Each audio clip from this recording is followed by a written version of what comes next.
अरे यार तुम्ही शांत बसा जा बरं. सो हॅलो गाईज, कशा आहात तुम्ही? तर आज आमच्या घरी आहे फंक्शन. सो इथे ना स्वयंपाक बनवणं चालू आहे आणि जो स्वयंपाक बनवतो ना तो माझ्या मावशीचा मुलगाच आहे.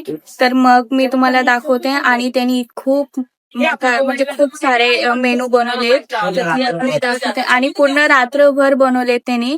सो मी तुम्हाला दाखवते. Hi guys. तर हा माझा दादा आहे. आणि काय आहे आपलं मेनू काय आहे आजचा? खीर, पुरी, रशी भात, पुरणपोळी, पुरणपोळीचे मांडे, खीर, आमटी, भात, भजे, पापड, कुरडई हा मेनू आहे आज. तुम्हाला दाखवते काय काय बनवलंय त्यांनी. सो ही आहे कटाची आमटी. कटाची आमटी, त्याच्यानंतर हे आहे खीर, तो हे आहे भात आणि आता भज्यांचं करतायत ना. हे उडदाच्या डाळीचे वड्याचं सारण. हा उडदाच्या डाळीचे सारण. तुम्हाला अरे यार तुम्ही शांत बसा जा बरं.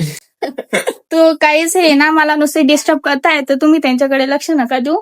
आणि हा पहा मामा व्ह्यू पाहतोय वरतून. वरतून मी पाहतोय. सो तुम्हाला मी दाखवते मांडा. म्हणजे खूप मोठी असं पुरणपोळी असते, खूप मोठी असते आपली खानदेशी. कुठे ठेवलेली? सो आपले खानदेशी जे फेमस असतं सुप्रसिद्ध खापरपूस. तर मी तुम्हाला दाखवते पुरणपोळी डायरेक्ट. आणि त्या दादानेच बनवली आहे.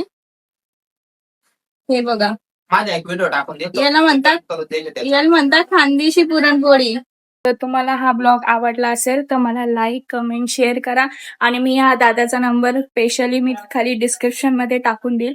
सो तुम्ही त्याला ऑर्डरही देऊ शकतात आणि ते घरपोचही करतात. सो गाईज, ह्या दादाकडे उन्हाळी वाळवंटीच्या जितके पण वस्तू आहेत जसे शेवाळ्या, त्याच्यानंतर पापड, कुरड्या, वड्या, जितकं पण कोणते म्हणजे प्रोडक्ट लागत असतील तर मला कमेंट करा. मी तुम्हाला त्याचा नंबर देऊन देईल आणि तुम्ही घरपोचही ऑर्डर करू शकता. सो भेटूया गाईज, बाय बाय दुसऱ्या ब्लॉग मध्ये. Take care.